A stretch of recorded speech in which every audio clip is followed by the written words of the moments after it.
بسم اللہ الرحمن الرحیم حامدا و مصلیًا اما بعد۔ میرے معزز سامعین، یقیناً آپ حضرات کے علم میں ہے کہ رمضان کا آخری عشرہ ہے، اور اس عشرے میں ایک بہترین عمل ہوتا ہے جس کو ہم صدقہ فطر، سرسایہ اور فطرانہ سے موسوم کرتے ہیں۔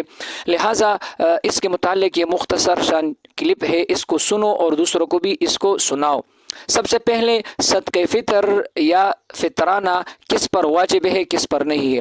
اس کے لیے آسان قانون یہ ہے، جس پر زکوٰۃ واجب ہے اس پر صدقہ فطر بھی واجب ہے، اور جس پر زکوٰۃ واجب نہیں ہے اس پر صدقہ فطر بھی واجب نہیں ہے۔ اور زکوٰۃ کا نصاب کیا ہے؟ وہ نصاب جو زکوٰۃ کے لیے ہے وہ نصاب یہاں صدقہ فطر اور فطرانے اور سرسائی کے لیے بھی وہ نصاب ہے۔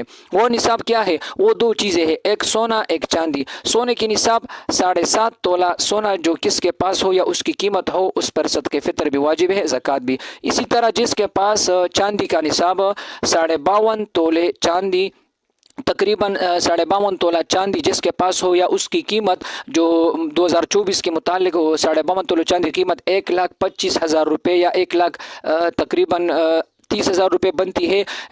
جو کسی کے پاس اتنی رقم ہو تو اس پر صدقہ فطر بھی واجب ہے اور اس پر زکوٰۃ بھی واجب ہے۔ لیکن زکوٰۃ اور صدقہ فطر میں یہ فرق ہے کہ زکوٰۃ کے لیے 1 سال گزرنا شرط ہے اور صدقہ فطر کے لیے 1 سال گزرنا شرط نہیں ہے۔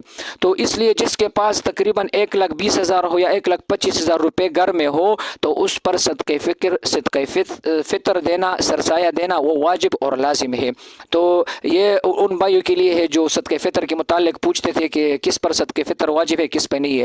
لیکن ہمارے علماء نے لکھا ہے جو شخص اس کا گزارا ہوتا ہو، جس کے پاس نصاب کی بقدر مال نہ ہو لیکن اس کی گزارا اچھی طرح گزرتا ہو، تقریباً اس کے ساتھ 50-60 ہزار روپے یا 70-80 ہزار روپے گھر میں بغیر ضرورت پڑے ہو تو وہ بھی صدقہ فطر ادا کرے۔